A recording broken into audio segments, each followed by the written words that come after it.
Telenetwork, earning the reputation of giving all the right ingredients, uninhibited, in exposing the hard, cold facts about the Watchtower Society. And now, the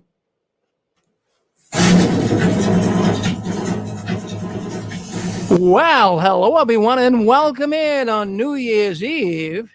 And we are going to have a rockin' awesome night as usual, right here on the Six Screens Telenetwork. And we have got some great programming, so you don't want to go anywhere. Boy, there's been a lot of stories in the Watchtower this year. And I'll tell you right now, Watchtower really is not having a good 2022. They're going to be glad this year went, but 23 looks worse for them. We got a whole lot of stories we'll be talking about tonight, right here on JW World News.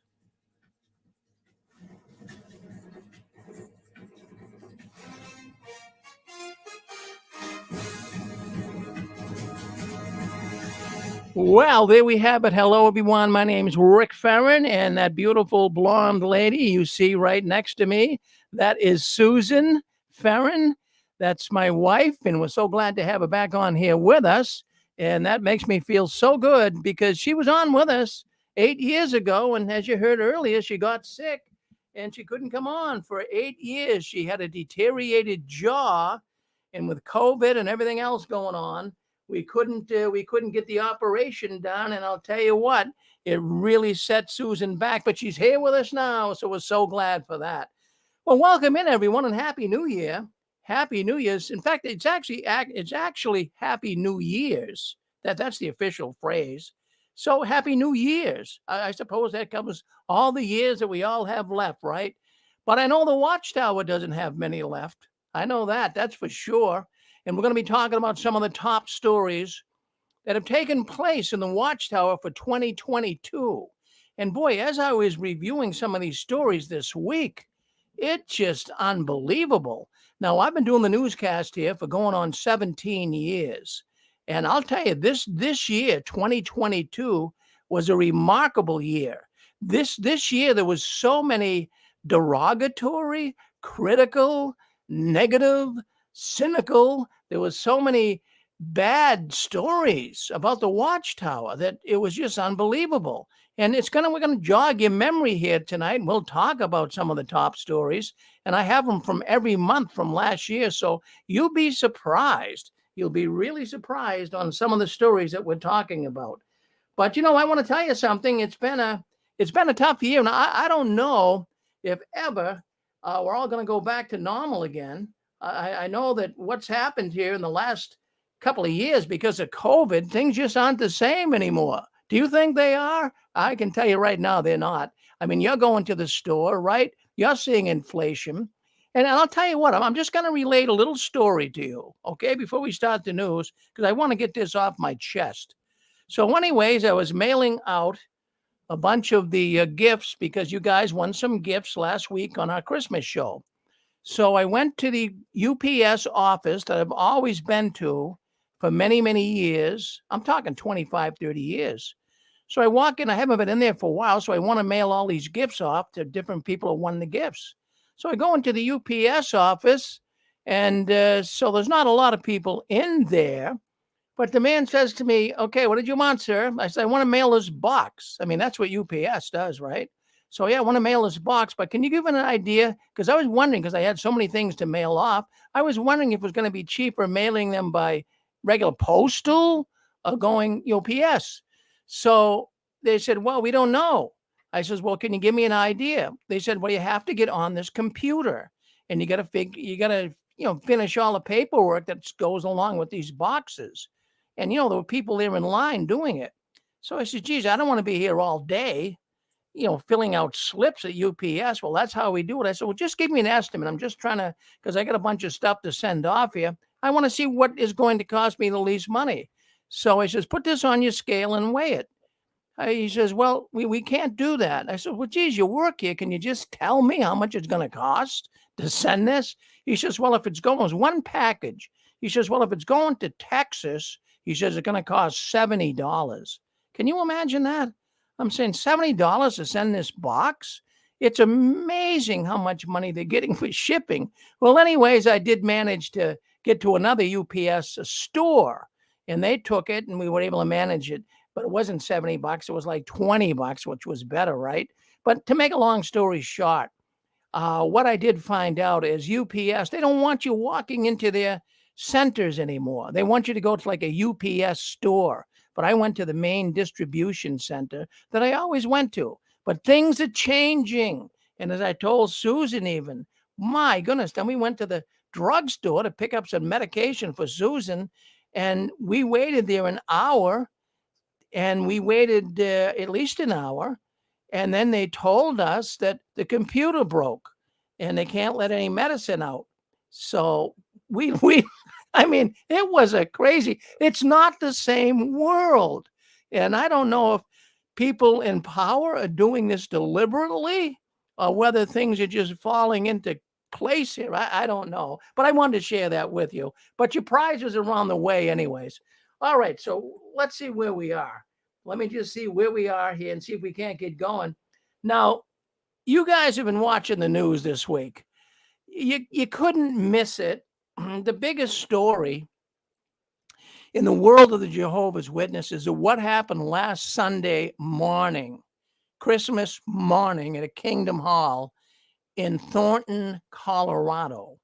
Now, it was something else, and nobody's really coming forth with real information. It seems to be all hearsay. Even the news stations, it's like very hazy. And the Watchtower is not talking. The Watchtower is very tight-lipped on this.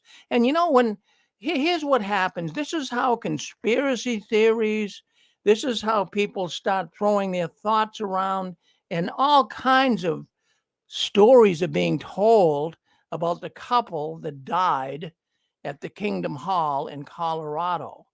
So we're gonna tonight at 9:30. We do have a special coming in, but just for those that haven't, we're gonna have a special all about that. We're gonna spend close to a couple of hours just talking about what happened. We have a number of guests coming in, and hopefully some people from the Colorado area that know of this couple that died, so we can try to find out what exactly went on.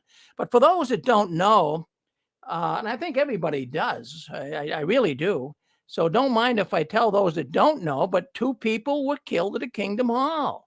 And they were killed outside the Kingdom Hall last Sunday morning. It was a man and a woman. They were both in their 40s. And I'm going to play a news clip. You'll hear the news clip. As a matter of fact, what I'm going to do is I'm going to put it up here in my StreamYard feed, so you'll also be able to see it. So I can do that. So let's bring that up here. I'll share my screen so you guys can see it. But if you're on our radio network, you'll also hear it. So let's bring this young lady on. She's the news reporter out there in Colorado. Listen to the story. See what you think. Let's share the clip. Lopez following developing news out of Thornton here at Kingdom Hall of Jehovah's Witnesses, where police are investigating a homicide. They say there is no active threat to the public. We spoke with Hold on 1 second. The sound was off there a little bit. Going off Christmas morning. We're gonna go back. I'm gonna go back and bring that. I'm gonna go back and I just look at my window, and I don't see too much. It's just I'm gonna go back to the beginning, folks. Sorry for the mess up, but let me go back here to the beginning, and then you can hear exactly what this woman's saying. Listen in. Lopez following developing news out of Thornton here at Kingdom Hall of Jehovah's Witnesses, where police are investigating a homicide. They say there is no active threat to the public.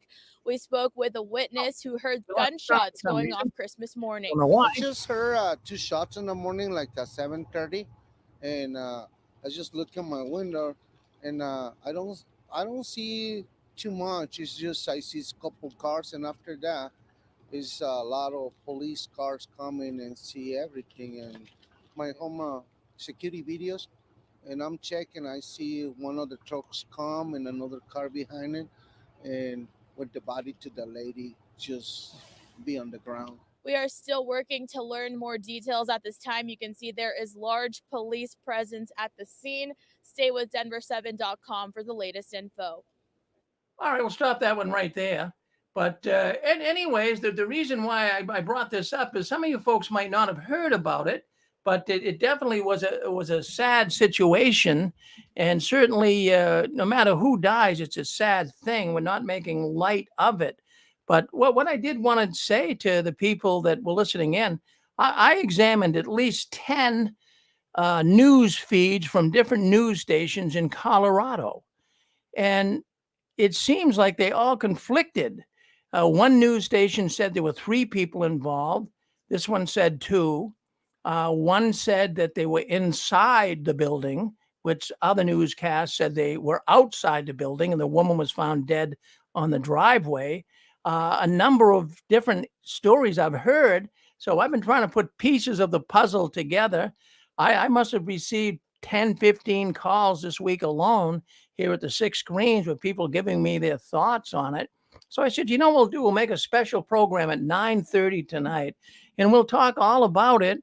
But friends, this is all, it's just we're hyperventilating.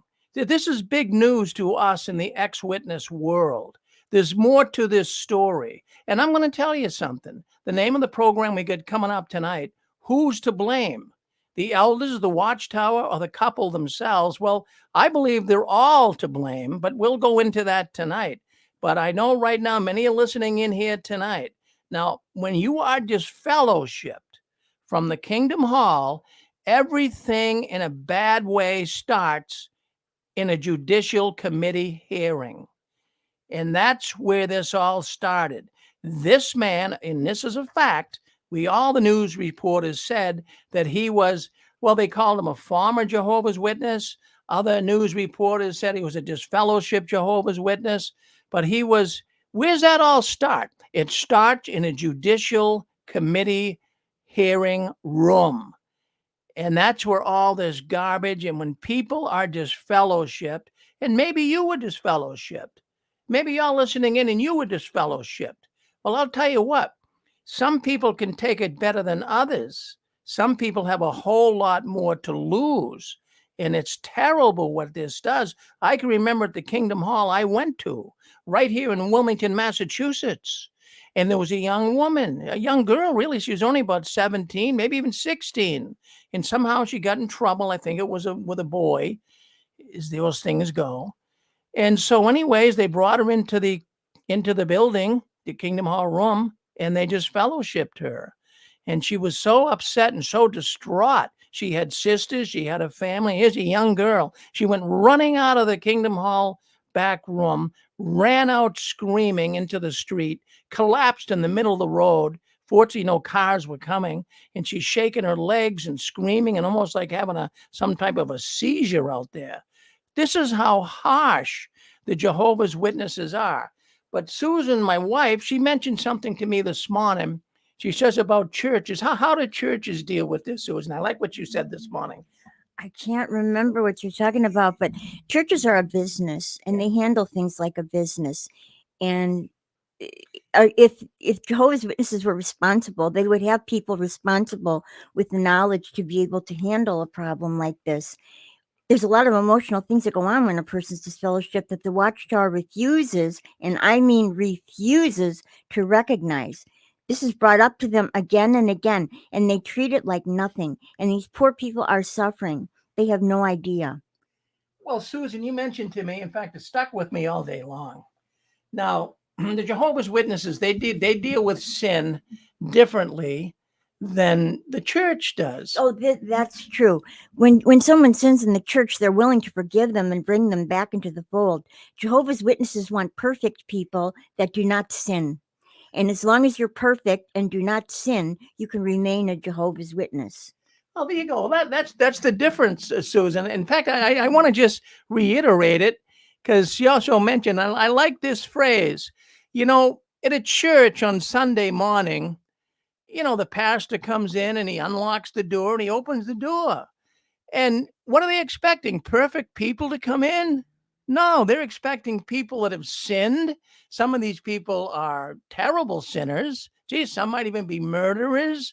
Some might be rapists, but they're not judgmental. They let everyone come through the door. And if there was a person that even was inclined toward badness in the church, the pastor would have a meeting and he would work with this sinner, trying to help him. He's not going to kick him out of the church. Well, that's exactly what Jehovah's Witnesses do. And you can imagine the strain. You can imagine the pressure that's put on a witness when this happens. So, this man who shot his wife, killed himself at that Kingdom Hall in Colorado, he was disfellowshipped just recently, from what we understand. Now, tonight, I have more information to share with you, and we're going to share it. But we do know the man was disfellowshipped. And the other thing, at least I'm quite sure with this, the news reporters said that both of them were no longer witnesses. They were former witnesses. But I do know for a fact the man was disfellowshipped, and the woman, she evidently still was an active witness. I have a pretty good sense of that being the truth from people who call me in that area that know it. So that's what I understand. So she still was a witness, but somehow they were in the car together.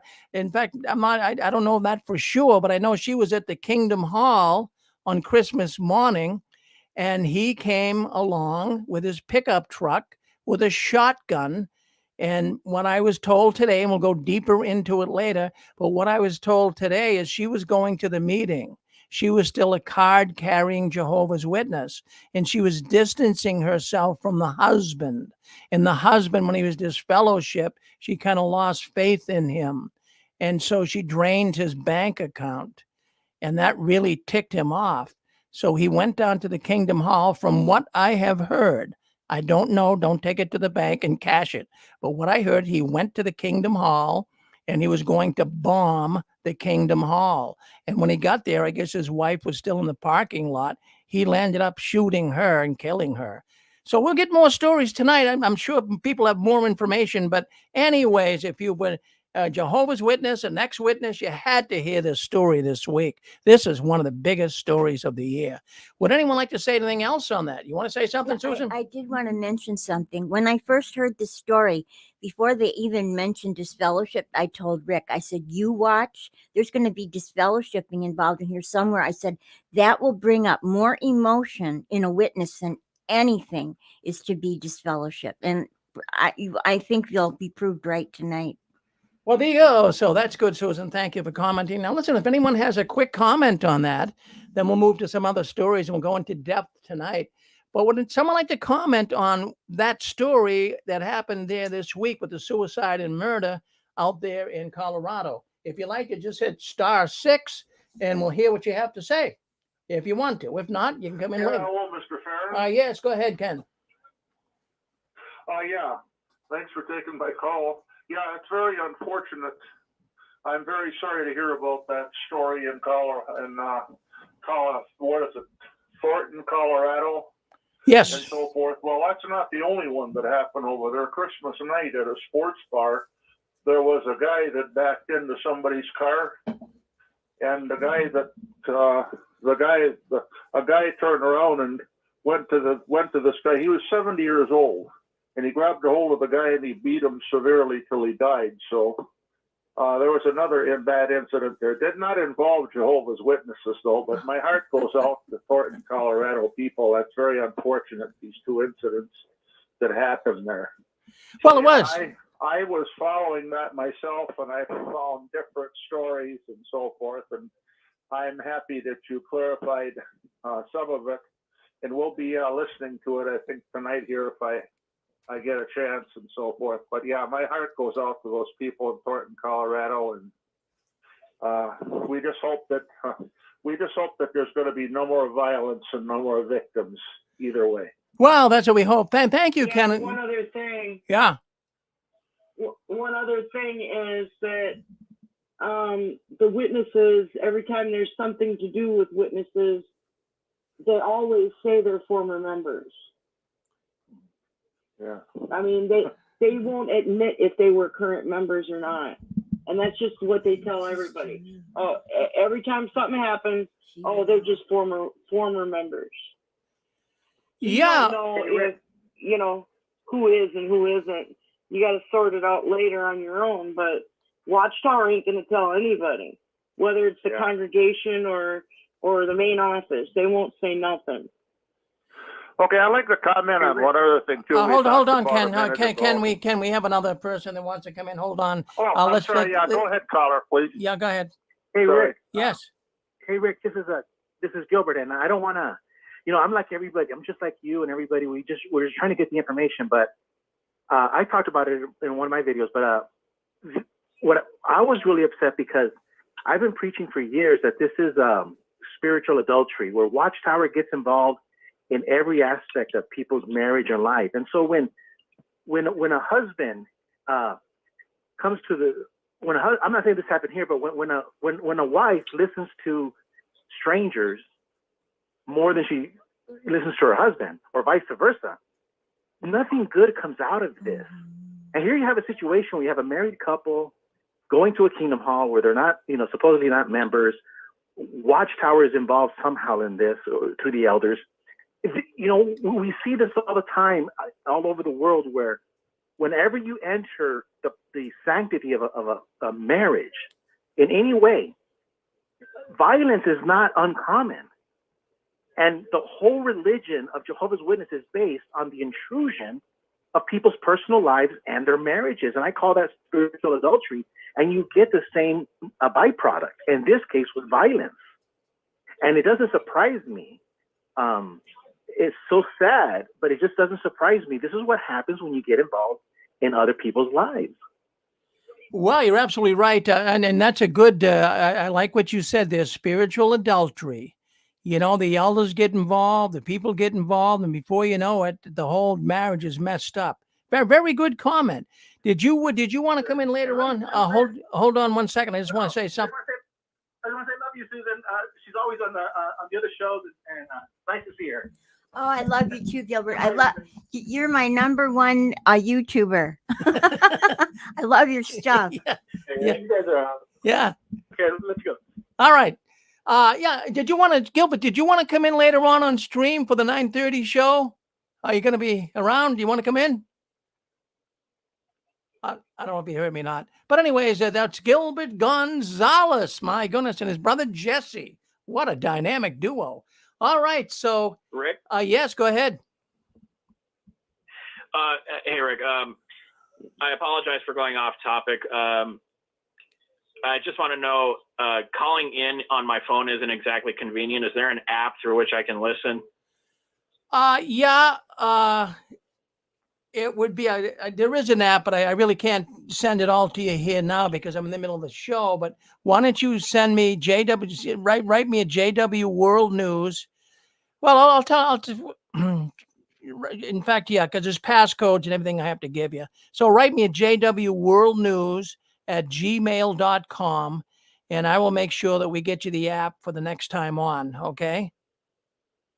Okay. Sounds good. Yep. All right, thank you. All right, you're very welcome. Yeah, we do have an app. We have an app. We can call in from all over the world, and it's free, and it's kind of neat. So if anyone wants to get that app, if you're listening anywhere in the country as well as anywhere in the world, there's just a few countries you can't call in from, but most you can. But write me at jwworldnews at gmail.com. And I'll get you the app, and you can come in here and you can talk up a storm right here on the 6 screens.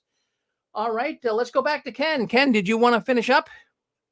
Yeah, I just wanted to comment on the way these elders handle things in the Watchtower. Now, it's been said time and time again, and I agree that these people are not counselors. They don't know a bit.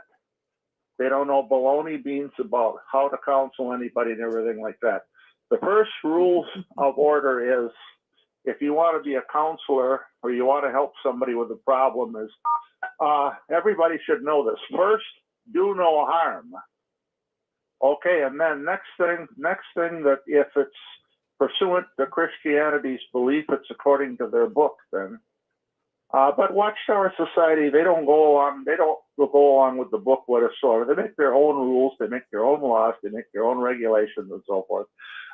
They do more harm than good. As a matter of fact, I'd like somebody to call in and let me know one time when a meeting with the elders was something positive, or a meeting with these head ministers, whatever else they call them, was positive. Now, if I'm a minister and everything like that, and somebody comes to me with a problem and so forth, the way I was taught is, in ministry school, is first you do no harm and everything like that, and you try to do everything to help and alleviate the problem in, put the fires out, and don't fan the flames and so forth.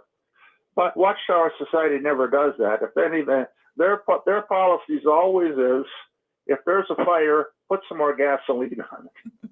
It's really preposterous, and I think they ought to just stop having meetings with somebody, and people ought to learn, whenever you have a problem or something like that, you need to go someplace else besides these elders.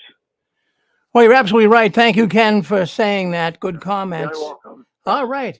Well, anyway. Keep listening. Okay, good. Thank you. Well, anyways, you're on JW World News. That's the news the Watchtower doesn't want you talking about.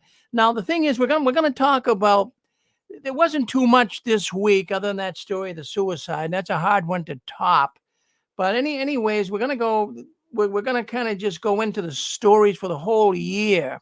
And I want to bring these up, and you guys will remember them, and we can discuss them as we go along.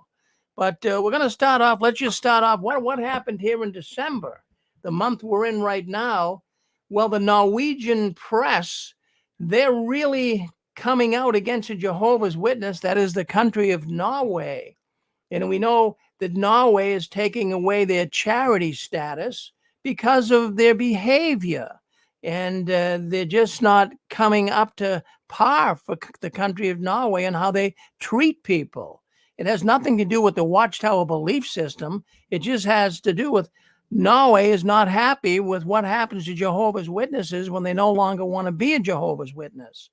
And I don't know if you're familiar with the story or not. I'm not going to go into a whole detail on a lot of this tonight because we don't have the time to do it.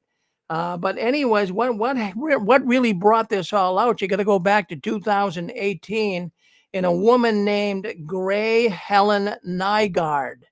While she was sleeping, and it doesn't really go into a lot of detail, but while she was sleeping, she was raped.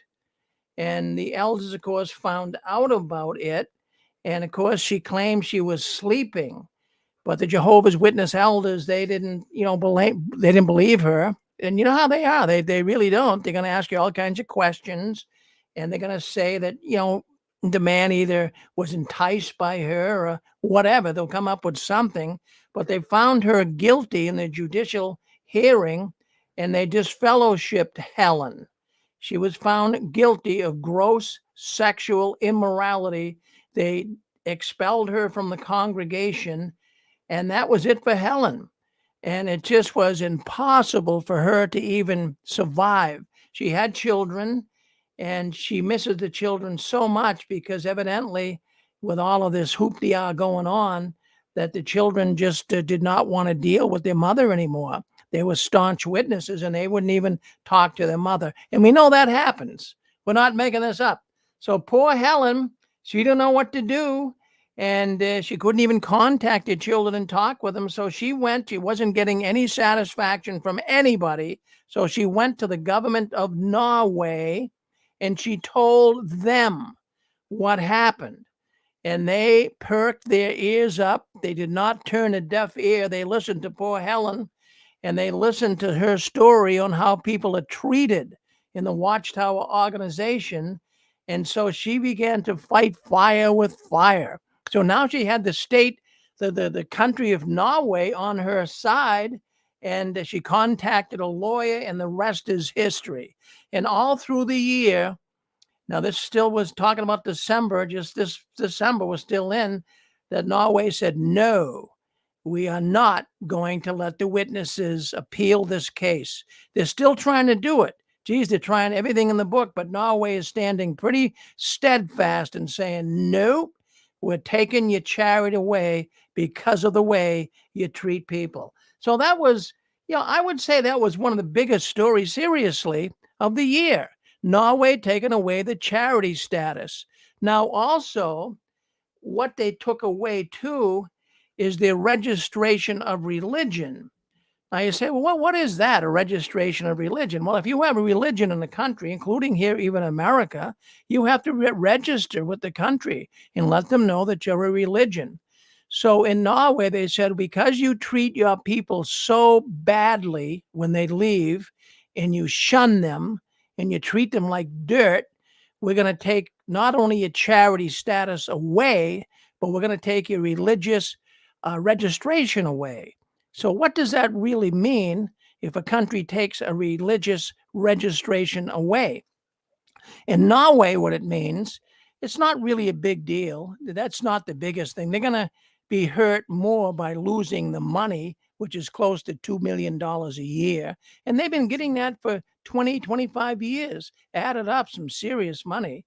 So it's the money they're more worried about. But when they lose the religious registration, what they lose is an elder can't perform a marriage. So that's, that could create a little bit of an issue.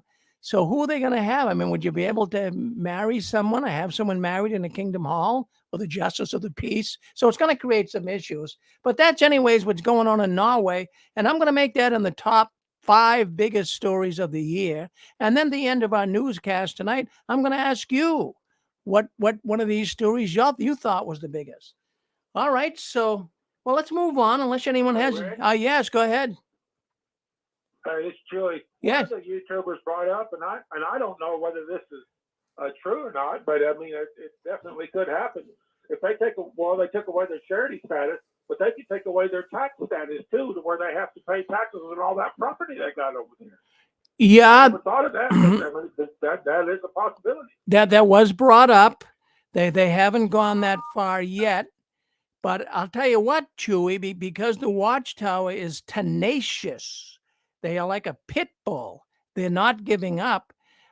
This is going to be, I believe, the second appeal that they filed on this. And that's beginning to tick the government off. And I'll tell you what, they should just back off right now and just forget about it. Because what's going to happen, you get the right people ticked, geez, they will pull your tax status. And then you're in big time trouble, That could happen. That could happen. Thank you, Chewy. Yeah, it's still. You there, Chewy? I hope so. Yep. Okay. We're still on, anyways. I guess people can still hear me. Sometimes when people drop off like that, it's kind of hard to tell. But anyways, you're on JW World News. That's the news the Watchtower doesn't want you talking about, but we're talking about it here tonight. If anyone wants to comment on that Norway story, go ahead before we move on. I have a comment. I would comment on it. Go ahead. It's Eric from Rhode Island, and what happened with Norway and what's happening in what happens in Colorado. This is a sign of the Jehovah's Witnesses losing their, not losing, but they're showing that they're failing. There was Kegel Harbor. I want to add that to the list of tragedies that happened in Michigan. A woman killed her entire family, 3 people. It was a triple murder and suicide, and the reason for it was it's actually on the news. You can look it up on YouTube. But it seems to be that they wanted to go to college. The kids, that is, the father really wanted it, and it caused a huge problem. And it ended up that they left the organization, and the mother lost her mind over it, thinking that she was going to lose her kids from Armageddon, so she killed everybody and herself. And that was maybe somewhere between 2012 and 2016. I don't remember. You have to look it up. But this is a pattern, and I hate to see it. I hate to see this keep happening, but it's happening. Yeah, in fact, it's happening more often. Even on tonight's program at 9:30, I'm going to bring up some more cases of mayhem, total mayhem in the Watchtower. Well, thank you, Eric. Thank you very much. Let's move. Hey, Rick. Yes. Rick. This is Debbie. I don't know if this was brought up before because I lost my internet connection temporarily, but regarding what happened in Colorado, Has anybody said anything about the tape, about the society, knowing, the brothers knowing about this at the Watchtower Society 24 hours ahead of time? Well, we're going to talk all about it at 9:30, Debbie. So we talked a little bit okay. about it at the Good to know. outset, but at 9:30, you listen in tonight. We're going to have an hour and a half special all about the Colorado incident. Yep. Okay. All right. Thank you. Well, very good. Thank you, Debbie. Well, anyways, let's go on. Let's move on here. Let's take a look at what else happened. Well, I'll tell you what happened just this month here in December, early December, 2022. We had the Ramapo movie studio, the Mega Media Center. We had that. Well, they got the okay in that corrupt little town of Ramapo up there in New York. They did get the okay to go forward with this mega movie video studio. It's on 249 acres of land. Friends, let me just tell you something. I'll tell you a little bit about this studio, the Watchtower's building. They're going to produce their movies. We've been talking about it all year, but they're going to produce their videos there. And it's a huge, huge complex. There's going to be 645 residential units. There's going to be a car wash. I mean, think about it. This place is huge. Fitness facilities, and seriously, it's a large site. It includes offices, workshops. There's even an energy plant. But anyways, I could speak about it all night being so big, but how about the cost of it? The cost of it's going to be close to $500 million, close to 500 million, and maybe over. So they're going to need this money. They've been asking the witnesses all year, can you help us? Can you help us? Watchtower, my friends, is driven by pure greed and profit. That is it. That's their middle name, greed and profit. And this is a printing business that now has dried up. They now see that there's greener pastures. They are now looking to Wall Street and other profitable companies to invest in, like Apple and Netflix and HBO and Disney and Peacock and the rest of them. But they're not this publishing company anymore.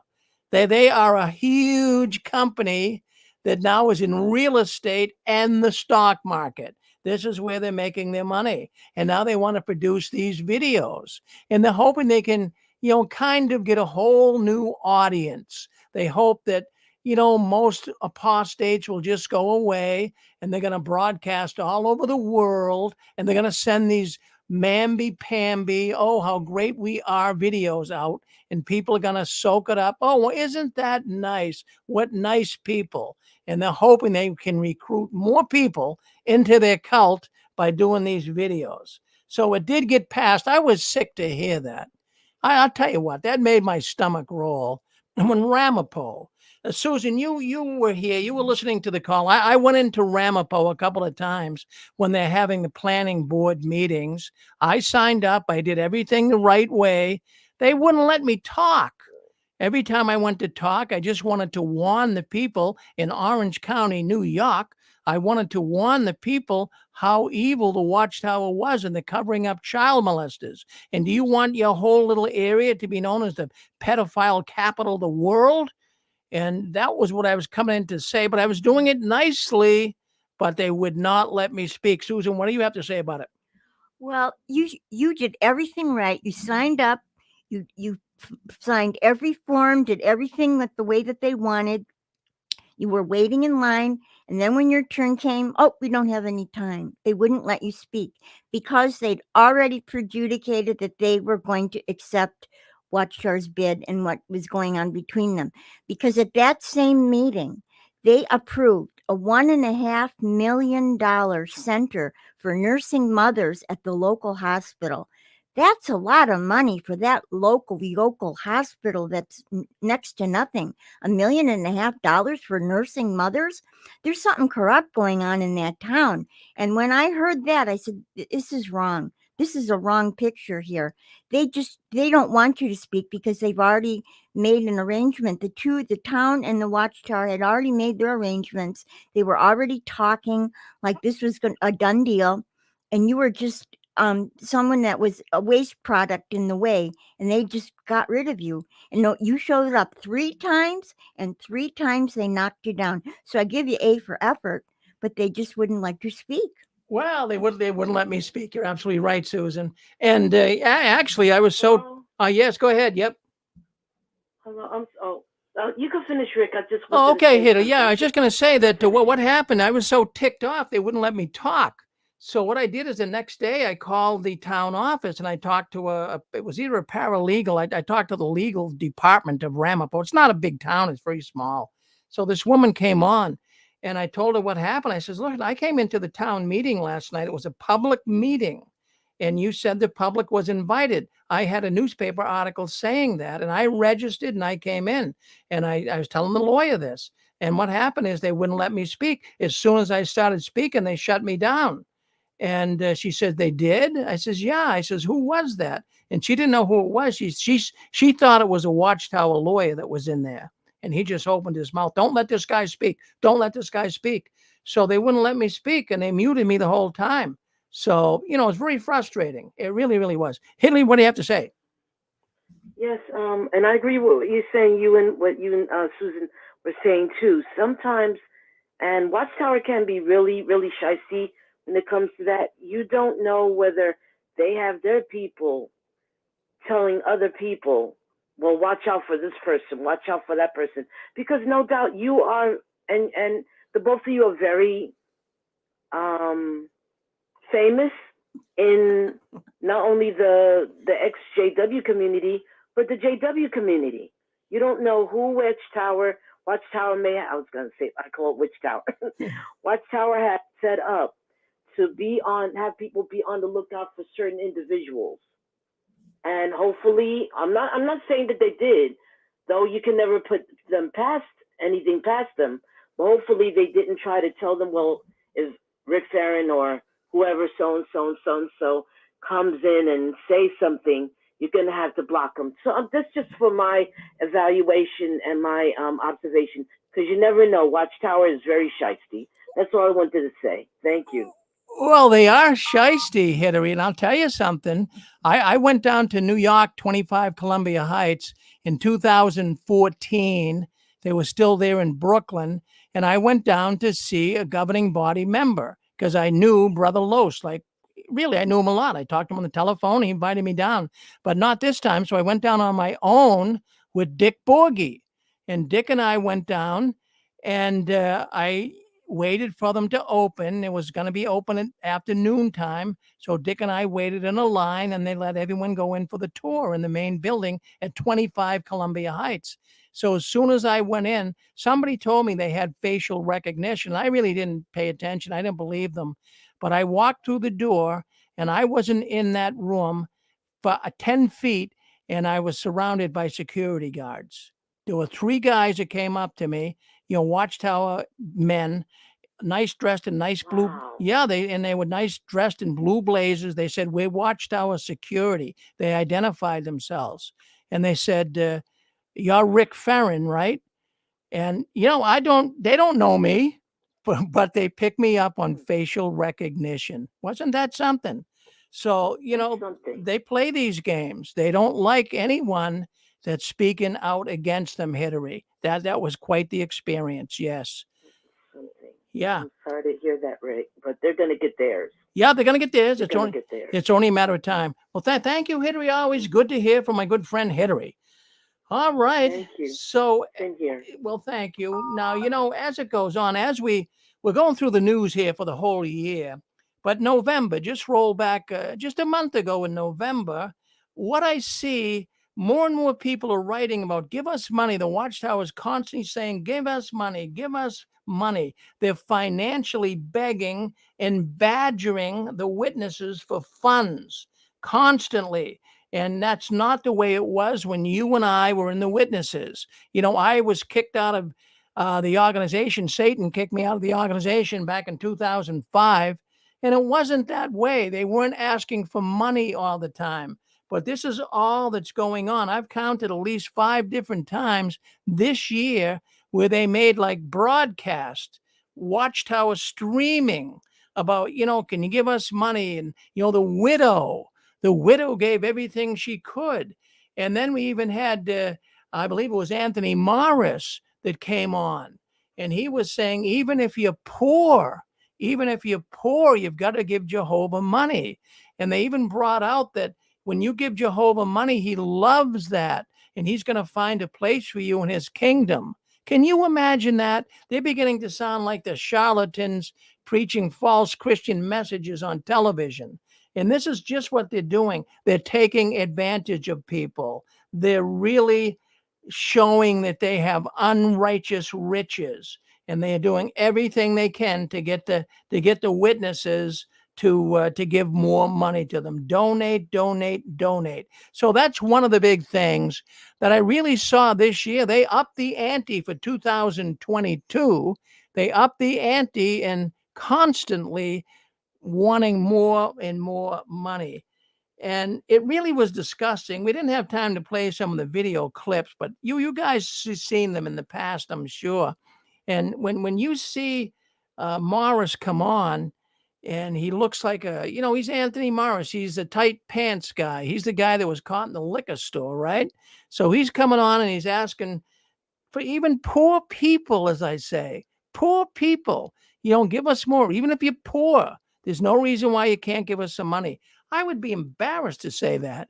Geez, wouldn't you? If you've seen a guy on the side of the street, begging and needing a few bucks, what do you stop and ask him if he can give you some money? That the Watchtower, how low do they stoop? That's the problem. All right, so money was a big thing in 2022. And unbelievable. And friends, I have to tell you, in November, too, we reported just a month ago, and I told you the cult is dying.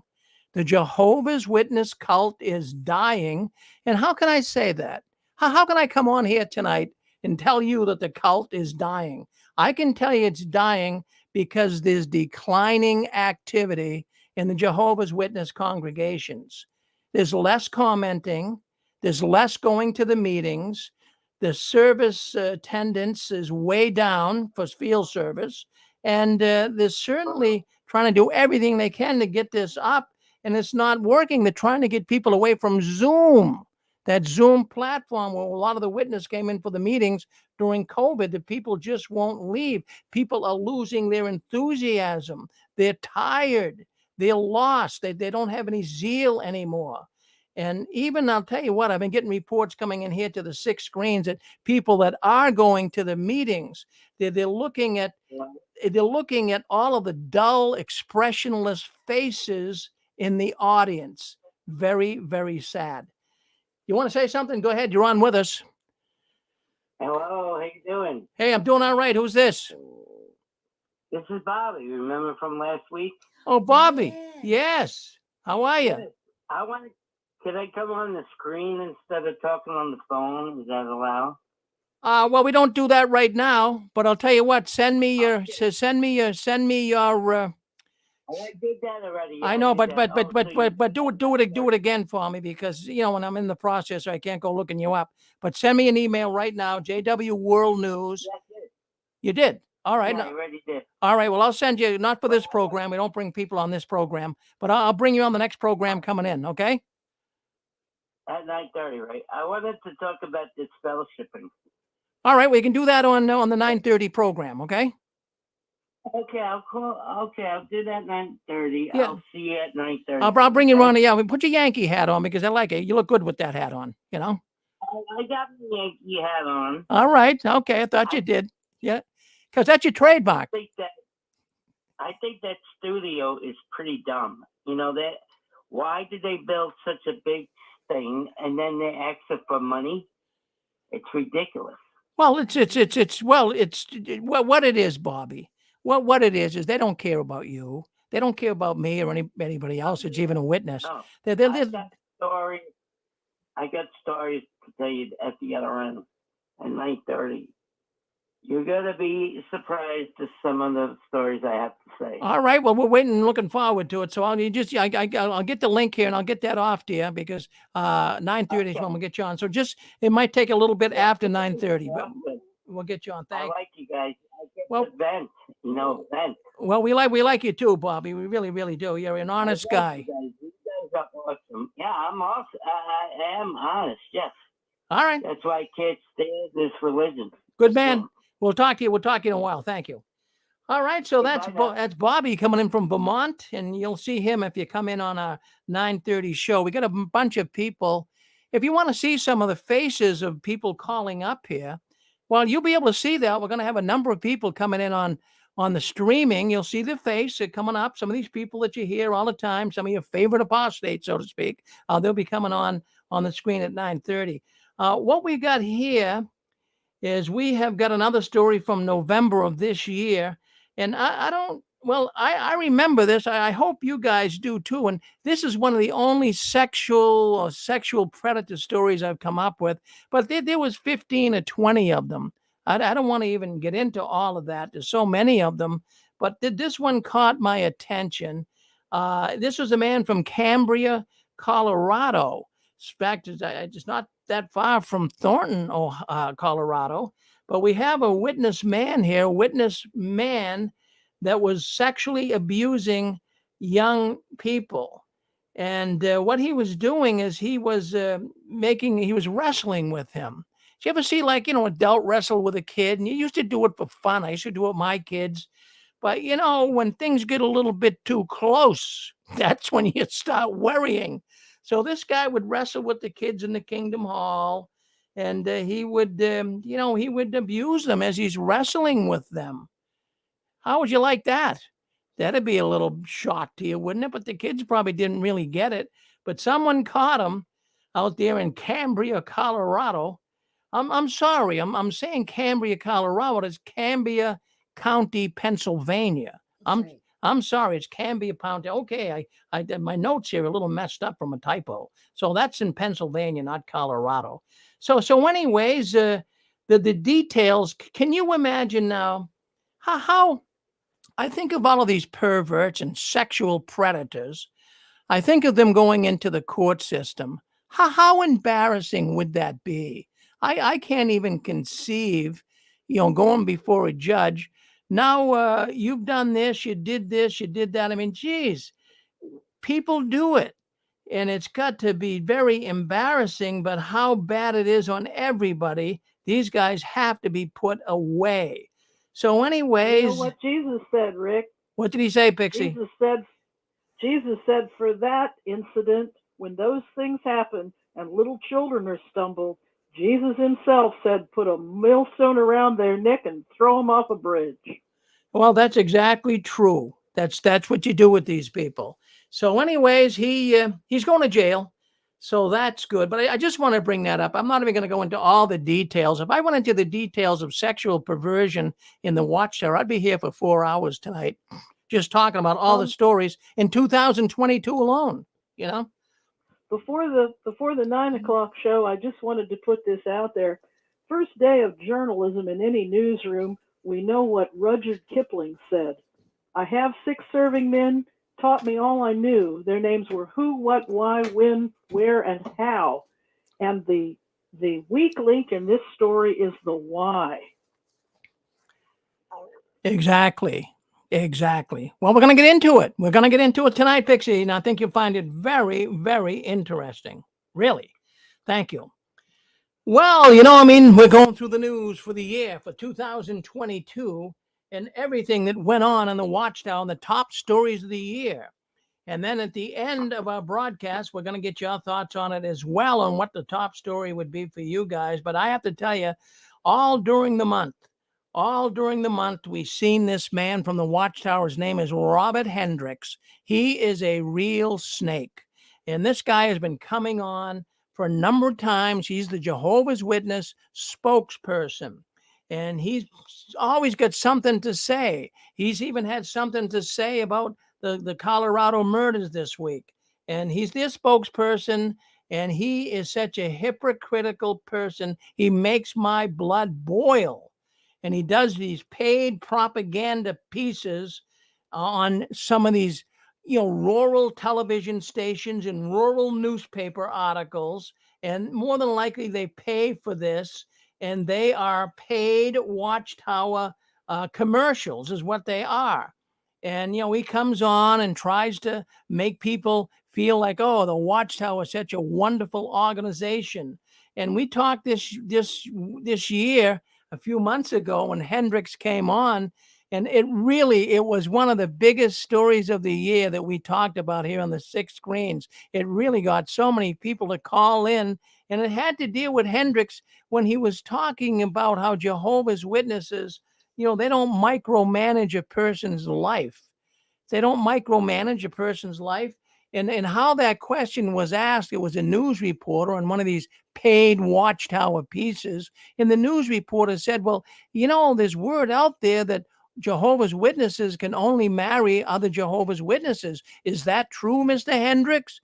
And Hendricks came forth and said to the newscaster, well, we like to see that they marry each other as Jehovah's Witnesses, but we don't really stop it. And we don't micromanage people's lives. They don't. But, this really blew all of our audiences' eardrums out there. They couldn't believe what they heard.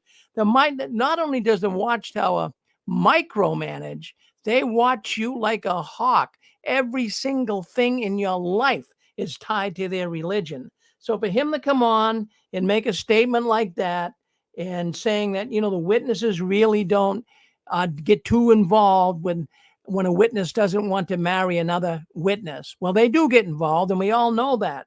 And then that same guy a couple months earlier, Hendricks, he talked about how people are bullied in the world and how people have to stop bullying one another, and children should be taught this in school. Well, who's the biggest bully in the world? It's the Watchtower. So they're on there he's telling you, if you go to jw.org, you learn how to not bully people. Oh, geez, what do they do to people? Look at the man that just died and his wife out in Colorado.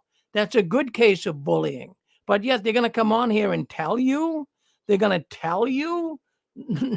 bullying has got to stop. They're the biggest bullies in the world. I'm disappointed with this organization, and you're disappointed with it as well. They are a terrible organization, and they're trying to pander up to the people. They're trying to make people think that, oh, what a wonderful, wonderful organization it is. The way that I look at it, when they're paying for these paid commercials, these puff pieces, as we call them, this shows me that the Watchtower is wreaking desperation. Yes, they are wreaking desperation. They're trying to get everybody to jw.org. Come on, go to jw.org. But hey, the world is catching up on these guys, and they know the skinny. They know the real scoop behind the Jehovah's Witnesses. Oh, did you see Robert Hendricks? Do you like that man? That man is a slimy guy. He's a real snake. But boy, the Watchtower is using this guy a lot. He's just unbelievable. So anyways, you're on JW World News. That's the news the Watchtower doesn't want us talking about, but we're bringing in the top stories in the Jehovah's Witness religion for the whole year of 2022. And boy, what a bad year it was for the Watchtower. They have had a bad year, probably one of the worst years in their history. People are leaving. They're hemorrhaging. The Watchtower is hemorrhaging. More and more people are leaving. And it's just really killing the Watchtower. And not only people that are known to leave, but how many PMOs? And we're going to get into that too in just a short while. The PMO population went up big time this year. All right, so let's take a look here and see what else we got. Well, I just want to say as well here in November, just a month ago, we reported that the governing body is in full panic mode. They are coming out with articles in the Watchtower, one right after another, on apostates and to not pay any attention to them. And they're also, in their Watchtower articles, they're going further than just apostates. One time we were the only ones that were mentally diseased, right? We were the only ones that seemed to be the problem for the Watchtower. Now the Watchtower is looking over their shoulder. They got the news media. Now we got the news media being mentioned in articles this year in the Watchtower. Don't pay attention to their misinformation. They're sending misinformation out. And then we also have others in the congregation. This is where it really gets very scary for the Watchtower. The governing body is more afraid right now of PMOs, that is, people who are physically in and mentally out. These are people that still go to the meetings, but they're not really, they zoned out. They're just going because they don't want to be disfellowship. And the governing body and the Watchtower knows there are tons of PMOs. You're probably one of those PMOs right tonight listening into this program. So these PMOs, they're going to the meeting, and in the Watchtower articles, as of late, they've been saying, keep an eye out. Now, they don't call them PMOs. That's an acronym that us ex-Jehovah's Witnesses made up, right? But they do call them unrighteous ones. They call them individuals in the congregation that aren't leaning toward the teaching of the Watchtower. That's what they call them. And they said, don't associate with them. And you know who they are. So, they're catching on. They're catching on. And isn't that wonderful? Isn't that wonderful that we see so many people, not only people leaving physically, but we have a lot of people too that are leaving mentally. So I want to bring that up tonight. So the governing body, they hate PMOs even more than they hate apostates. And that really is what's scaring the governing body the most. Anything you want to say, Susan? You just kind of barge in here on me. Well, I'm concentrating. Basically, the stories have just gone downhill. Every year, the stories just going downhill more and more and more. The Watchtower gets worse and worse and worse. The child molestation gets more embedded in the organization, or at least we're finding out more about it. I'm of the opinion, and I've told you this, that one day it will become legal to be a pedophile there, because they're trying to make that, some communities are trying to make that a new category. So that's going to be something the Watchtower is going to have to deal with also. What if some 40-year-old man wants to marry a 15 or 16-year-old girl? What is the Watchtower going to say about it? So they've got some problems coming up ahead. Well, they do it in Islam. And you're absolutely right, Susan. That's not out of the question. When you first started bringing this up a couple of years back, I thought it was kind of far-fetched, but no, they're talking about it now in some communities that, these people, the pedophiles, they have a right to have sex with young people if the young people consent. Well, geez, what age would it be? So that even brings me to the next story. The next story also, just going back to November, just a month ago, I started to update people on the new Elders book that came out this year in 2022 in October. So I started to familiarize the audience with some of the changes. And in chapter 14, that's the one that if you do have the Elders book, the shepherding book, and if you don't have the Elders book, you can write me. I have a PDF copy of it. You write me at jwworldnews@gmail.com, and I'll send you a PDF file of that Elders book. And you want to look at chapter 14. Chapter 14 is the real sneaky, slimy chapter, and that deals with child sexual abuse. Now, what they are saying in chapter 14 is that if there is a Jehovah's Witness man, or it could be a woman too, but they specifically kind of mention men. But if there's a Jehovah's Witness that is watching child pornography, they have to kind of let it go. Now, years past, if you were Jehovah's Witness watching any type of pornography, you'd be hauled in the back room. But now they're saying that if you're a Jehovah's Witness and you're watching child pornography, friends, that is a felony. You can go to jail for that. In the state of Massachusetts and so many other states, it's illegal to have that on your computer. But now the Watchtower is turning their head. They don't want to know. So they're saying if there is a person in the Kingdom Hall that's watching child pornography, just don't do much. You don't have to have a judicial committee hearing unless it's an ongoing, continuous practice. So that's the position the Watchtower is taking. It's right there, chapter 14 in the Elders book. And I think it's, yes. Yeah, hi Rick, it's Roland. Yeah. I just, with you mentioning that about chapter 14, I've read that as well. And he said, I think he goes on to say, because there's no victim as such.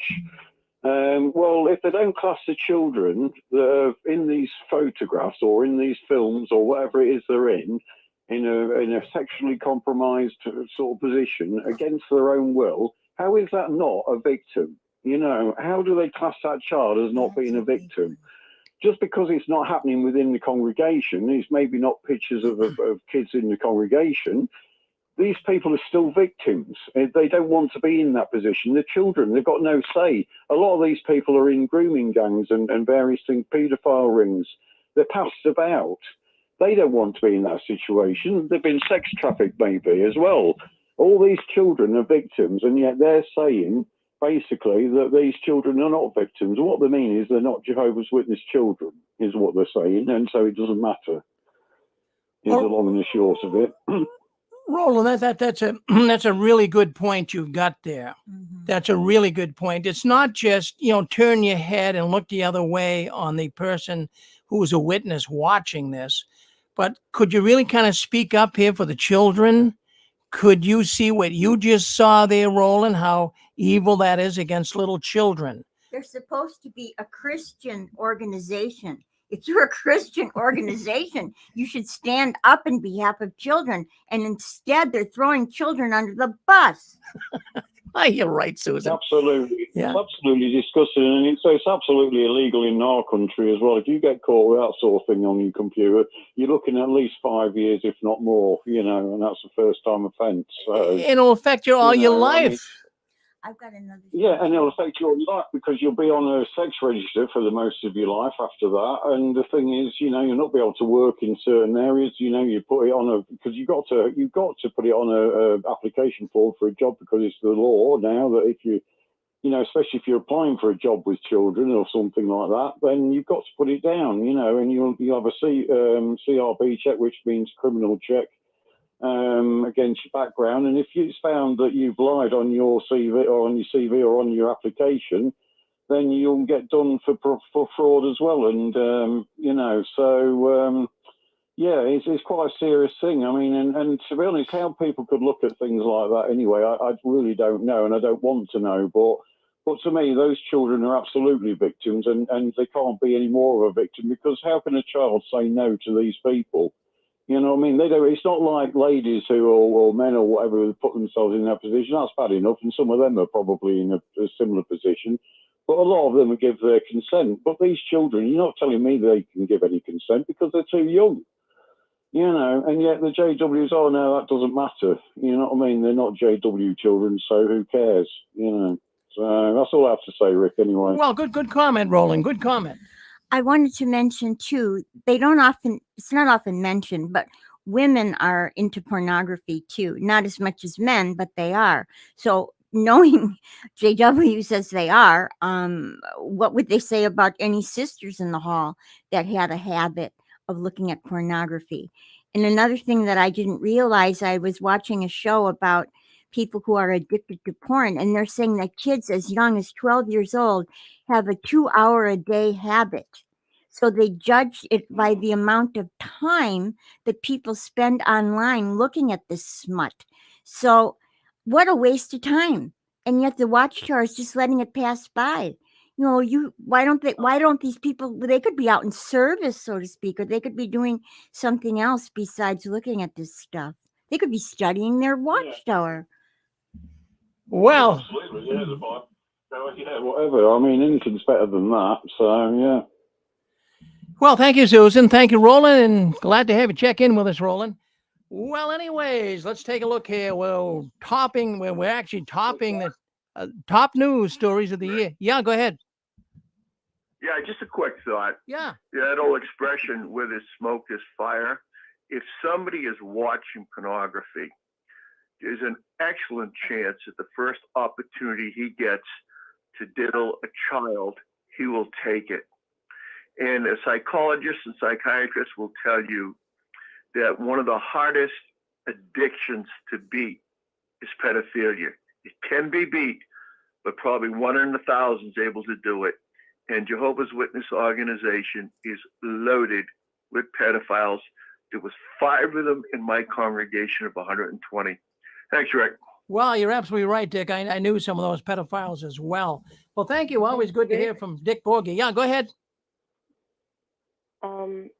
Oh, I'm sorry. I was gonna wait until you finish. Oh, I'm done. I'm go ahead, Hillary. You're all right. I'm sorry. Yeah, no problem. Okay, I'm sorry. I was thinking about, and you brought out a very good point, Susan, too. You know, how, you know, it affects the women, it affects the children and everyone when it comes to the pornography. Watchtower has a lot to blame when it comes to sexually repressing, causing their people to be sexually repressed. Now, there's no excuse for this pornography, for the children's, you know, for sexual abuse of anyone. But because Watchtower has just put so much in the minds that about the you know, when it comes to sexual intimacy and all these other things and whatnot, and making them feel, oh, you're fully guilty, you're fully guilty, you're fully guilty, when these things are natural things that God has created within mankind. And you know, it's you know, what I'm trying to say is that you could blame Watchtower to a greater degree, though other people know what is, you know, what is right and what's wrong. But you know, Watchtower has a great deal to blame because of their because their social standards and abnormal thoughts on a lot of things. You know, that's what I wanted to just point out. Well, that's good. Well, thank you for sharing that with us, Hillary. Always good to hear from Hillary out of New York. That's good. So anyways, let's take a look at October. We're just rolling the clocks back. We're talking about the top stories in the Watchtower for 2022. Now, this article came across in October, and do you guys all know what the OSCE is? Well, that is the Organization for Security and Cooperation in Europe. It's like a mini United Nations, and the European countries get together and they formulate human rights for people. Now, in October, we had a former Jehovah's Witness. His name was Egali, and Egali was from Kazakhstan. Hold on a second. Let me say that right. I can say it right. Give me a second. Kazakhstan. It's hard to say, folks. Try that one 3 times. Kazakhstan. So Egali was from Kazakhstan. And anyways, he was upset with the witnesses because they kicked him out. They kicked him out of the organization, and they shunned him, and his family shunned him. So he wanted to go to the OSCE, and he wanted to form a complaint. So he saved his money up. It cost him money to do it. He had to go to Poland, and that was not real far away, but I think it was 300 or 400 miles. And he had to save his money up to go, and he's all set to go. And right when he got there, a big wig from the organization came up, not from the Watchtower organization, but from the OSCE. And they said, well, Mr. Egali, you know, we're kind of busy here today. We might not be able to hear you. I mean, what would you do after traveling all that way? And now they're saying to poor Egali, the former witness, we might not be able to listen to you. So he kind of pleaded with him. It's okay. We'll give you some time. So Egali came on, and he started really going into the Watchtower, how bad they are and what they did to him and what they do to people. They said they gave him 5 minutes. So for 5 minutes, he blurted it out. But he made an impact. And I'll tell you what, Egali, he said that after he spoke, who was in the audience but Jeffrey Jackson, the Jehovah's Witness governing body member. So Jackson was there, and he heard Egali, and he shows up. The Watchtower shows up all the time for these OSCE meetings. You know, they try to make it seem like they're politically neutral, but they're not. So Jeffrey heard Egali, and out the back door he went, He didn't want to face anybody after Egali told him how horrible the Jehovah's Witness organization is. Now, what was Jeffrey Jackson doing at a world court meeting, a governmental convergence of together? Why was he even there? Well, no, they're there because I'll tell you what, Susan. I mean, that's why they were involved with the United Nations. These guys hobnob. They hobnob with the big wigs of the world. And, if you were involved with the United Nations like the Jehovah's Witnesses were back in the 90s, you were able to, get information. You became an NGO. They'd stick up for you. They would help you. And this is what's going on in Europe. And that's why the Watchtower shows up at OSCE meetings, because they're hobnobbing with the big political guys. And all of these corrupt people all hang around together. So that's what Jackson was doing there. Go ahead. You're on with. Yes. Hey, Rick, this is Guy from Southwest Florida. I have something I wanted to talk to you all about. I was wondering if you or any of the ex-JWs worldwide could run for the Nobel Peace Prize, advocating for the abuse survivors and whatnot. That's something you all should think about. Well, I think we have our man. I think Gilbert Gonzalez should run for the Peace Prize. He's running for the governing body. But no, I mean, that's not we're not going to get we're not going to get a Nobel Prize for that. We're not. I wish there was one, but there's not. And see, first of all, we're just little people, Guy. We're just little people. We're like a pimple on a rhino's back, People could care less about the Watchtower and even about apostates, but we're ticked off, right? Maybe we should have our own Nobel Peace Prize to give to some apostate out there that's doing a really good job, Maybe we'll give it to you, Guy. Would you accept it? No, you're not ready for it? I'm no political leader or social reformer. All right, well, maybe I know someone who is. All right, well, you want to, maybe we'll do a little contest on that. Who's going to win the Nobel Peace Prize for ex-apostates? Thank you, Guy, for chiming in. All right. I vote for Rick. well, of course you would, because you're my wife. All right. So, anyways, that's what went on, and I vote for Rick. Would you vote for Rick? Well, thank you. Thank you very much. We got some good people in the running, though. We really, really do. We all the apostates, I'll tell you, we got Kim and Mike. They do good. We got Cedars, even though he might kind of get knocked off the throne there for a while because of some of the dealings he was involved with. But we get some good peace winners out there. We'll see what happens. But anyways, we've got to the OSCE. We'll put that behind us. We're going to move on here. We're going to move kind of quick. Some of these stories I might even just let go. But anyways, if we go back to October, well, let's see. Well, that's not. I'm not even going to get into that one. Too deep. Don't have to get into it. But let's go to September. And this one got my attention because twice they did this year. Once in September and one about 5 or 6 months ago. Now, they had an article in the Watchtower magazine, December 2022. Now, they get it in September. So people were writing about this Watchtower article. And this is another reminder to obey instructions from the governing body, even though they might seem strange or illogical. So they have to come out with a Watchtower article on this. And then I'll just read a little bit of it to you so you'll get the gist of it. From the same Watchtower, God's organization also gives us direction to keep us safe. I'm reading it verbatim. We are regularly reminded to give the elders our current contact information so they can reach us during an emergency. Have you done so? So they're asking this in the Watchtower. So you've given the elders your contact information. We also received direction about sheltering in place, evacuation, and obtaining relief supplies, or about how and when to assist others. Now, this is the sentence here that I want you to hone in on and think about. If we fail to obey, we could put in jeopardy our life and the lives of the elders. remember that these faithful men are keeping watch over us. I firmly believe that following direction of the elders in the organization saved my life, commented Margaret. And that's what they're saying here, to obey the elders, even if what they're saying seems illogical and strange. Now, I'm worried. When I read that, I could give two hoots of beans about it, but I'm thinking about my relatives. How can they sit there?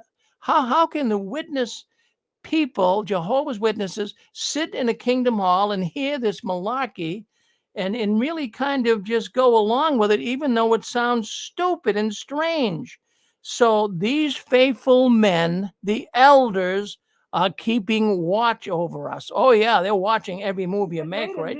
Wait a New York minute. They Oh. want to take my property. They want me to be dead from not getting a blood transfusion. They want to hurt the children. They want to beat the women, and they're safe? You wait a New York minute. You got it, Pixie. You're absolutely right. So, they want And the... And the government tells you what to do. They didn't invent the go bag. Uncle Sam's had flyers for years. And in the event of the whole world going to hell in a handbasket, you take the Sharpie and put your Social Security on your arm so they can find you're dead as a hammer body. Yeah. The government tells you what to do. I don't need some men in New York telling me what to do that haven't proven safe and didn't bring me a can of peaches. Oh, you're absolutely right, Pixie. Well, you spoke the truth there. That's for sure. We don't, we look at these guys and what buffoons. They're really, we're not even going to talk about that tonight, but I'm going to bring it up anyways. That this was the year. They're not even good looking. They're not, the brothers used to be slim and well trimmed and good looking. These guys are supposed to be our leaders. I'm sorry. Well, I say the same thing. And they have a bunch of handsome brothers there.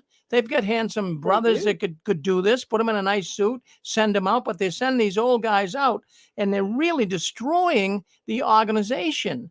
And I have to tell you, the year 2022, many people left the organization because now they saw their governing body up front and close, front and center. And they're saying these are the faithful. Yeah. Terrible. They're not leaders. And the other thing, too, if you have 200 acres studio, now go back to Hollywood in 1927, before they even had the talking picture. And Hollywood has always made a beautiful product with a beautiful camera. And even in the early studio days, you got good-looking men, good-looking women, and a camera. You're going to make some other kinds of movies, too. Yeah. Well, so if they got a car wash and a camera, baby, they're going to make some pictures. Well, at least they'll have clean cars in the movie. I don't know about. It'll be a clean movie, yeah. All right. Well, thank you very much, Pixie, for coming in. So, anyways, we have got. We've got the elders. They want you to listen to them, even though what they're saying is crazy. But what Pixie's saying there is true. Many people are leaving the organization because they can't believe that this is the faithful and discreet slave, Tony Morris, Jeffrey Jackson, David Splain, Brother Hurd, Brother Loesch. Come on. Jeez. I'm not beating, and I didn't even mention Brother Lett. Jeez, I don't know where he came from, but I'm telling you, they're seeing these guys up and they go, that's it, we're leaving. Well, anyways, let's take a look and see what else. Let's go to August 2022. Well, I hate to say it, and a lot of the witnesses hated it, but starting September 1st, the announcement was made that the angels will be helping the witnesses in the ministry work. Yeah, so they're going to open up. The ministry work is going to open up again in September, which it did. And I have to tell you, it's going over like a lead balloon. People don't like it. Would you like it? After being off the streets, witnessing for going on 3 years, and all of a sudden they're saying, now, come on back now, folks. Come on back. We're going to go back out house to house. That is going to be a heartbreaker. You can't even get them to come to the meetings. How are you going to get them to go out? Yeah, no, Susan, you're absolutely right. You can't. Now they opened up service before they opened up. Well, I'm sorry. No, I do have that backwards. Service came after they opened up the Kingdom Hall meetings, and then they got the service now. So anyways, I thought you might be interested in that story. There's not too much there. Not too much there. But, well, there's a lot here. I'm not going to go into it because we don't have time. It's kind of a side story, real briefly. When I look up, I have an app where I can look up any news story that's been printed all over the world anytime ever that mentions the word Jehovah's Witnesses. And the story about Jehovah's Witnesses going door to door again, there was like 15, 16 major news sources that covered that story. And some of them, during a slow month or a slow week, albeit that may be true. But I'm wondering if they didn't put that out there themselves. I don't believe that the New York Times or NBC or anybody cares that much about the witnesses going out door to door. But I think the Watchtower just put it out there, and whoever bit, then they would put out this little, blurb on a slow day. And some of the pictures, even though they were in different news agencies, were the same. So I think the Watchtower sent out those pictures too. I think so, Susan. I mean, you're absolutely right. I have no feeling that they didn't. All my feelings are they did it. Well, friends, I have to tell you, really now, 2022. Well, what are you going to remember in 2022 in the Watchtower? Well, I'm going to tell you one of the biggest stories, one of the biggest videos the Watchtower put out. I'm even going to tell you this might even be the biggest story, and got the biggest buzz. Everybody was talking about it, and happened in July. It happened in July, and Stephen Lett, our good friend Stephen Lett, well, he came out and he had a streaming on their broadcast coming out of Watchtower, and the broadcast was "All babies are enemies of God." Now, can you imagine that? And that was the biggest mistake of the year. This caused the biggest uproar, not only in the ex-witness world, but also in the Jehovah's Witness world. Friends, this is flat outright hate speech against babies. How can you have hate speech against babies? So I'm going to play you the clip in case you missed it. I'm going to play it for you. You'll see it if you're on the Six Screens video. Well, you'll see it if you're on our platforms, YouTube and Facebook. And I want you to see it because I think you're really going to find it very, very fascinating. Let me just get in and be able to put that up for you so that you will be able to see it. I have to present it in a screen share. So let's do that right now. I want you, but this really got everyone was upset about this. Even the Jehovah's Witnesses themselves were upset. So let's bring Stephen Lett on. Let's play the video here. You'll hear it if you're on radio network. So listen in.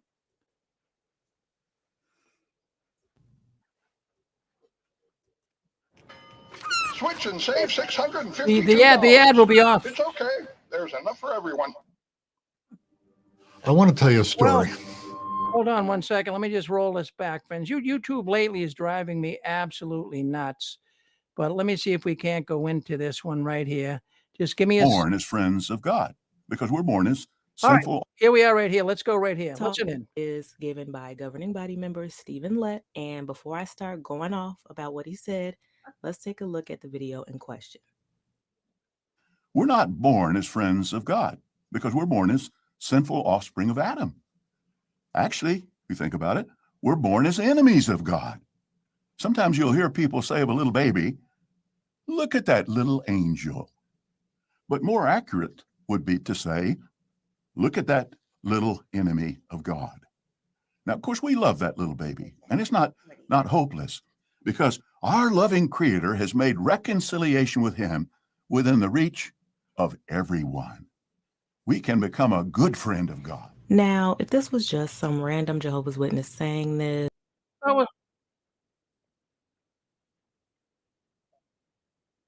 yeah, well, anyways, you guys get the point, don't you? So that was Stephen Lett. And my goodness gracious, nobody says that about little babies, do they? I mean, only the Watchtower would take a shot like that. But, I'm sure, I could say at this point that, well, he was trying to make a point. But geez, would you make a point that a baby is an enemy of God? How could you even stoop that low? I mean, if you were given a talk, would you talk about that? If they would have had that talk about baby animals, you say we hate baby animals, they're enemies of God. Do you know how many people would come up and make a court case against that? You can't hate baby. And how can anyone hate a baby animal or a baby anyway?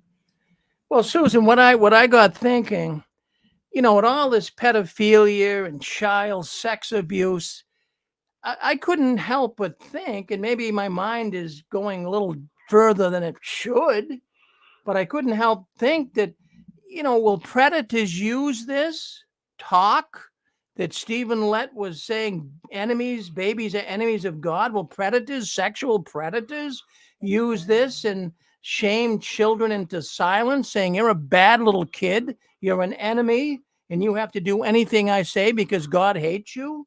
I mean, I'm just thinking out loud. We got someone breathing heavy on the phone there. Go ahead. Who's that? You're on with us. Hi, Rick, it's Roland. Hi. Yeah. Go ahead, Roland. What's up? Oh, yeah. Yeah, hi. Well, I was just thinking about what you're saying about Stephen Lett. I mean, he goes completely against the Bible because Luke 18:16 says, but Jesus called the children to him and said, let the little children come to me and do not hinder them, for the kingdom of God belongs to such as these. So, I mean, him saying that they're an enemy of God, and then you read scriptures like that, completely makes everything he says a complete nonsense. And I think you're right, Rick. I think it is just to put these people, these children and stuff into people's minds as being enemies of God. So therefore, they haven't got such a guilty conscience when they sexually assault them. I mean, they should have, but they don't. Because they're just making them things. They're making them playthings. That's all they are. They're just not human, basically. And if you take the humanity out of something or someone, then it's a lot easier to abuse them, isn't it? Well, you get that one right, Roland. Just another way that the Watchtower can kind of skirt the issue. But anyways, glad you're checking in with us, Roland. We have got now in June, it looks like the witnesses went back to the meetings. And sure enough, they want you to use face masks at the meetings. In fact, they're strongly encouraging it for meetings and for service. And of course, even if you're meeting in a private home, they're suggesting that you wear a mask so you don't catch COVID. Now, also in June, they did mention that the pioneers would be returning to regular pioneer hours.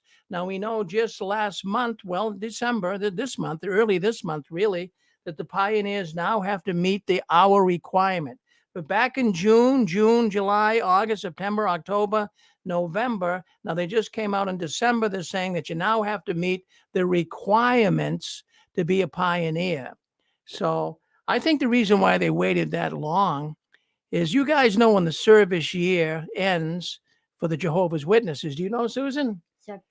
August 31st, so September. Yeah, so September's the new year. So I think they kind of waited because they didn't want people dropping off. So they wanted to report them as pioneers. So that these guys get it down pat, friends. They're sneaky, they really, really are. But anyways, they have to wear masks. They're still encouraging that at meetings and even out in field service. I cannot imagine going to door with a mask on. Can you? Geez, wouldn't you feel like a kook? I mean, geez, the person, geez, it looks like you did. Would you first of all answer the door to a couple of people with masks on, carrying a Bible? I don't think you would. I really don't. All right, so let's move on here. Let's take a look and see what went on in May. Well, what happened in May? Well, the Watchtower, here they go again, opening their big mouths. They're actually saying in May that the Bethelites are required to take a booster shot. Yeah, all full-time and special, Bethelites and special full-time servants, they're going to have to wear, have a booster shot. So, that here they are getting in your face again, but that's in May. So what are you going to do when you hear this? And this was announcements made to the congregation. So they're not saying the congregation has to take the shot, But what are you going to do if you're sitting there and, you know, the brother gets up and he starts reading all of our Bethelites and all of our special full-time servants have to have a booster shot. What's that make you think? Well, geez, maybe I better get one too, right? So that's what was going through people's minds. And then later on, they did kind of encourage too. That I think it was, I forget what month it was, but this year in 2022, they did encourage people to actually take the shot, and many Jehovah's Witnesses did. So there you have it. Yeah, go ahead. About the booster shots, and I don't know this exactly, but on Reddit, it seems to be that there was an elders or a letter that was sent out to the elders, and it was saying that they pioneers that have to make meetings, like a pioneer meeting or an elder meeting or anything like that, that they were required to get boosters as well. So they're if that is true, they're really tightening their grip on how they feel about vaccinations and just controlling the people.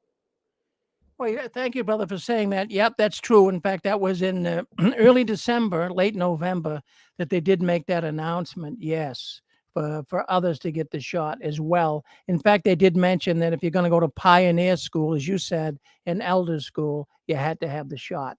Well, thank you. Thank you for sharing that with us and reminding me. Yeah, I wanted to bring up here, too, along that same line of reasoning. In May, the Watchtower, of course, they get their Watchtowers early. But in July, the July 22nd Watchtower, it deals with COVID and how they were saying Jesus directed the governing body. And I remember reading this article in the Watchtower, and the Watchtower said that Jesus directed the governing body on how to deal with COVID-14. Jesus provides wise direction in times of crisis. The benefits of that direction were evident when the COVID-19 pandemic broke out. While many in the world were uncertain about what course to take, Jesus made sure that we received clear guidance to keep us safe.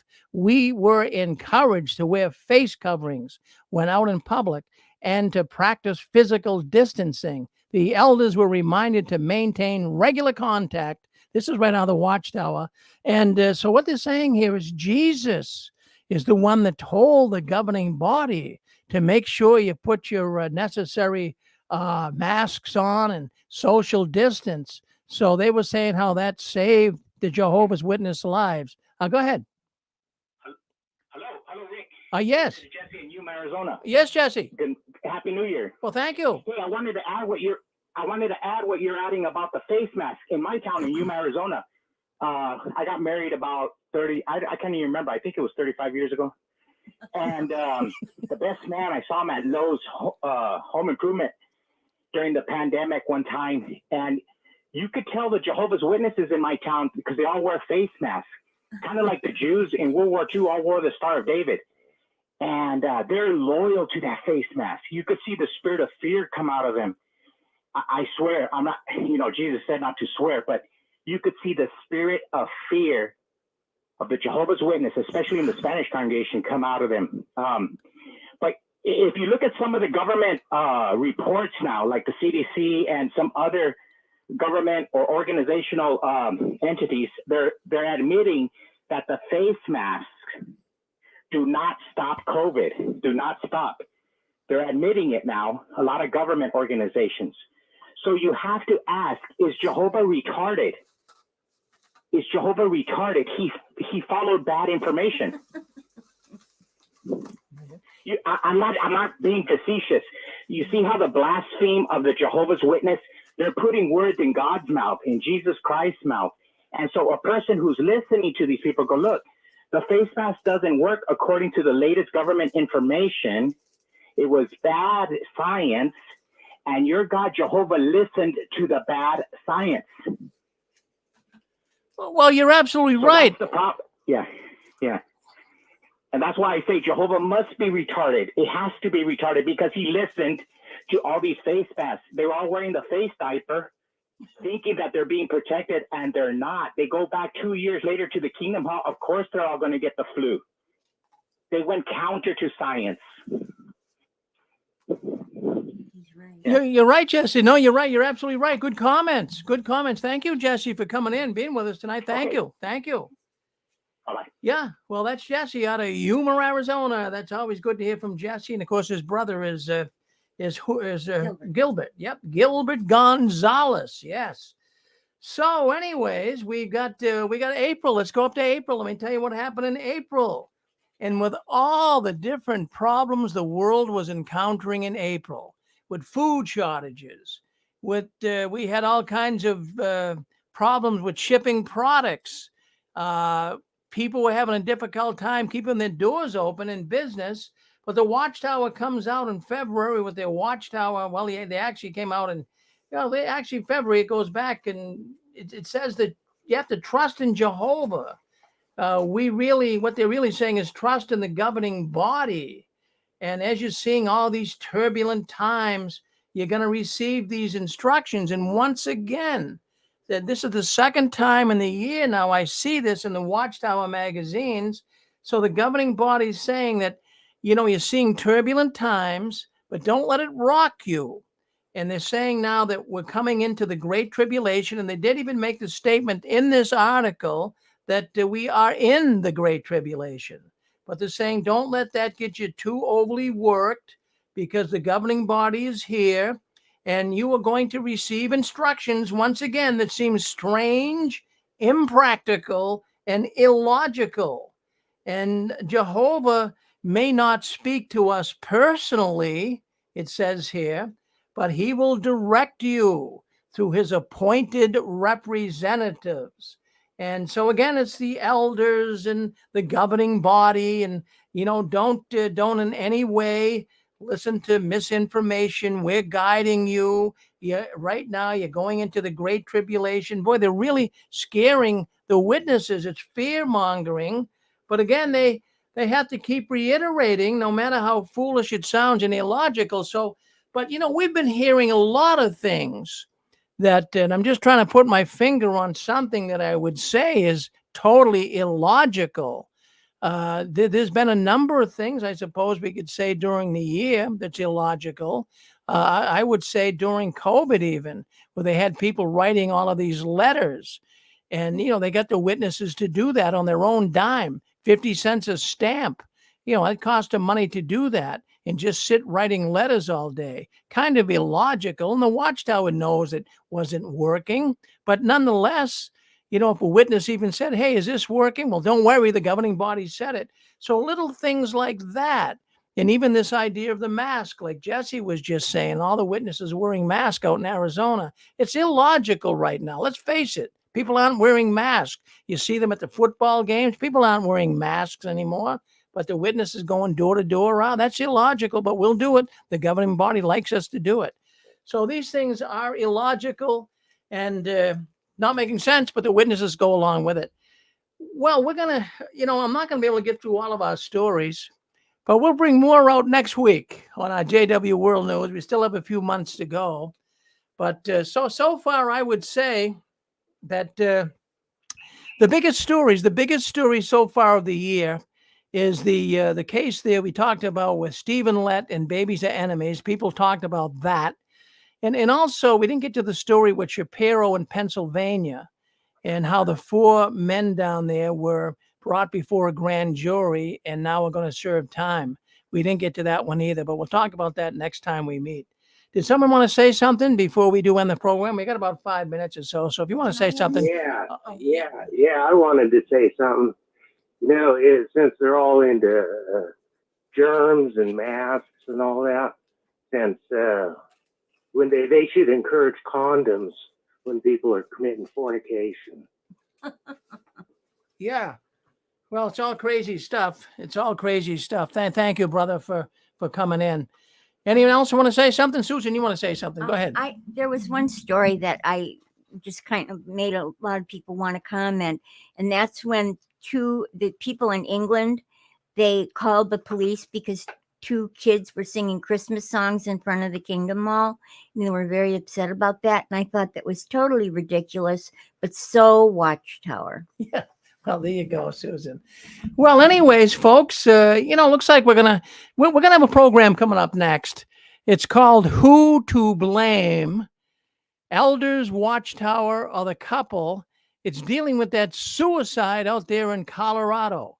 So why don't you stay with us? In about 5 minutes, that program comes up. We have a number of people that will be coming on via our streaming network here. They'll be coming on YouTube and they'll be coming on Facebook, and you'll see them. And I'll put it up for you guys too on the Six Screens Video Suite once we get rolling with it. It'll take a little while just to get it up for you, so bear with that. But anyways, I'm going to put my little hat on here because it is a festive night, and my little hat there, and I got my blowy horn. And yes, and yeah, well, we're blowing our horn and we're wearing our hats because we are glad we got a front row seat, to watch the organization go down. And there's going to be more stories this year in 2023 about them. Go ahead, you're on with us. Yeah. Yeah, just a quick thought on pedophilia. It seems like the Watchtower is allowing brothers or sisters to watch pornography, but pedophile pornography, and they're not disfellowshipping them. There is a trend towards pedophilia. At one time when I was in, if you constantly watched R-rated movies, you'd be disfellowshipped. I can't think of any kind of not pornography so much, but pedophilia that people could watch, and that would not be pornography. So what happens to a brother who's been watching pedophilia on TV or on his computer, and then he commits the act? And what are the elders going to? If he says to the elders, "Well, you said it was okay for me to watch it on TV, and I crossed the line and I did it to a young boy," what are the elders going to say? Well, we're just going to put you on primary proof. They're going to have to disfellowship him. I can't think of a sexual act that's more deviant than being a pedophile. I'm with you, Dick. That's right. I agree 100%. Well, anyways, folks, we're glad you all came in. We thank everyone for speaking up tonight here on JW World News. Just make a couple of announcements. But I did want to say this, during 2022, we did lose 3 very good fellow ex-witnesses.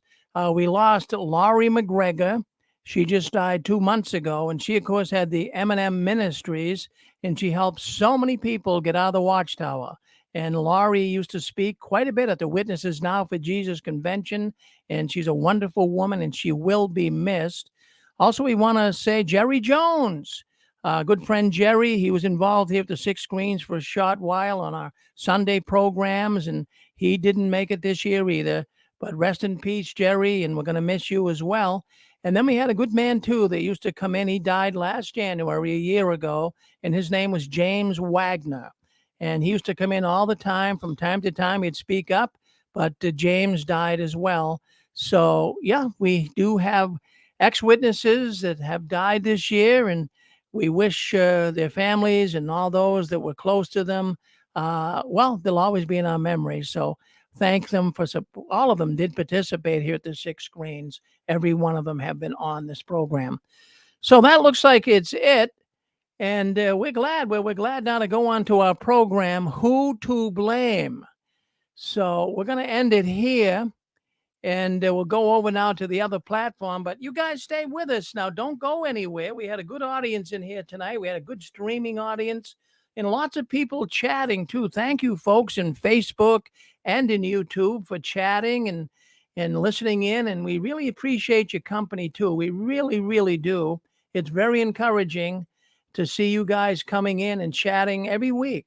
So keep up the good work, and we're all working together to bring the Watchtower down. So I'm just going to say this. You guys keep standing tall. Don't you ever give in, up, or out. And the last one leaving the Watchtower, please turn off the new light. We'll see you in just a couple of minutes. We're going to end this broadcast right now.